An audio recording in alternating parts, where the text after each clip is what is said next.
Hello everyone, Assalamualaikum warahmatullahi wabarakatuh. I am Hazwan Yusof. Today we are going to learn on how to determine a resultant force using Cartesian vector form and find its direction. In the previous lecture, we already learned on how to calculate the resultant force using trigonometry. Now we are going to use Cartesian vector form to calculate the resultant force. As we know, resultant force means that we want to combine two or more forces into one single force only. Let's take a look at these two Cartesian vector form of a force here, F1 and also F2. How to calculate the resultant force? Method very easy. To do it, you need to add all the values in I direction plus with all the values in J direction plus with all the values in K, this one. Then you can get resultant force, Fr. So, Fr here is equals to F1x plus F2x I plus with F1y plus F2y J plus with F1z plus F2z K. That's it. That's how you calculate the resultant force using Cartesian vector form. Now let's do one simple exercise. We have two forces here, F1 and also F2. So they gave us this one, the magnitude of the force, F1 200 Newton with the direction of the angle 30. And we have 260 Newton with the direction in triangle 5, 12 and also 13. So what we need to do first is that we need to change this F1 and also F2 here into Cartesian vector form. So to calculate F1 here, first we need to calculate Fx first. Because we have 200 Newton like this, okay, and we have angle here 30 degree. So when we want to resolve it to x direction, okay, the angle will be safe, okay. So this one here is 200 sine 30. Can you see negative there? Don't forget about the direction, because when we resolve it to x direction, it will be pointing towards negative direction. So we must add negative 200 sine 30 degree I. What about y? Okay, this one angle here. So y means that we want to crush this angle. So we will use cosine, and then the direction is upwards. So we use positive 200 cosine 30j. Easy, Next, let's change this F2 into Cartesian vector form. Let's take a look at this one, 260 Newton. This one. When we resolve it to x direction, the direction is positive or negative? Positive direction, Okay. Next, 260 times with what over what? As we can see here, the same direction with x here is 12.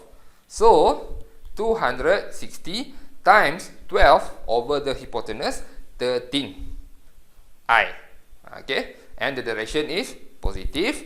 What about y direction? So if we resolve it, this one, to y direction, we can see that it is pointing towards negative direction. So we must put negative, then 260 times, so what is the same direction with Fy?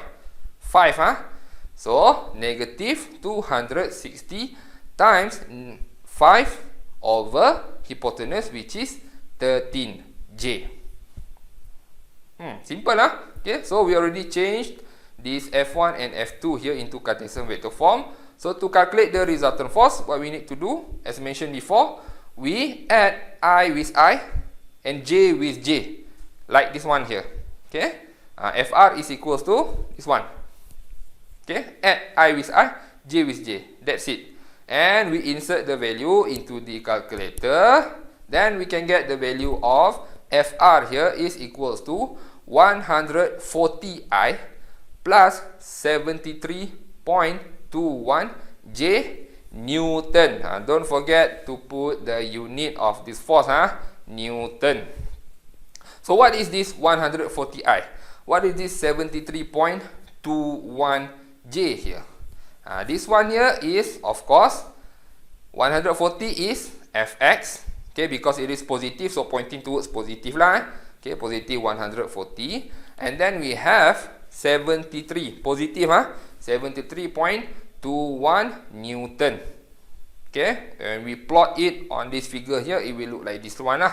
Okay, and then if we want to draw the resultant force here, this one here, okay, we try to move it here, and then resultant force is like this, okay, from there to up here, okay, this one is the Fr.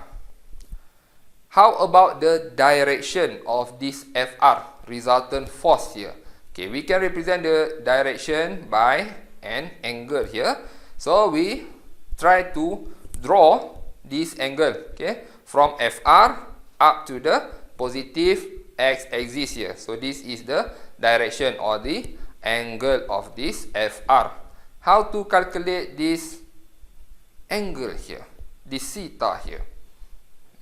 We can use what? We can use sine, we can use cosine, okay? But because we already have the value of Fy, and also we already have the value of Fx here, we can use the relation of tangent. This one, So tangent angles means that, okay, angle, opposite direction of the angle is what? 73.21 over 140. When we calculate the angle, we can get the value is 27.6 degree. Finish. Okay, so this is how you can calculate resultant force using Cartesian vector form, and this is how you can determine the direction. So make sure for you to draw this free body, this one, this force here, and then you label the angle that you want to find. Okay, because like I did here, okay, I determine the angle is from the Fr up to the positive x-axis. Okay, if you want to find the angle between Fr and also positive y-axis, no problem. Okay, you can put or you can draw the angle to the y-axis here, and you will calculate, or you need to calculate the angle. So the value will be different lah. Okay, so that's all for today. Thank you very much. See you again in the next lecture video. Bye bye.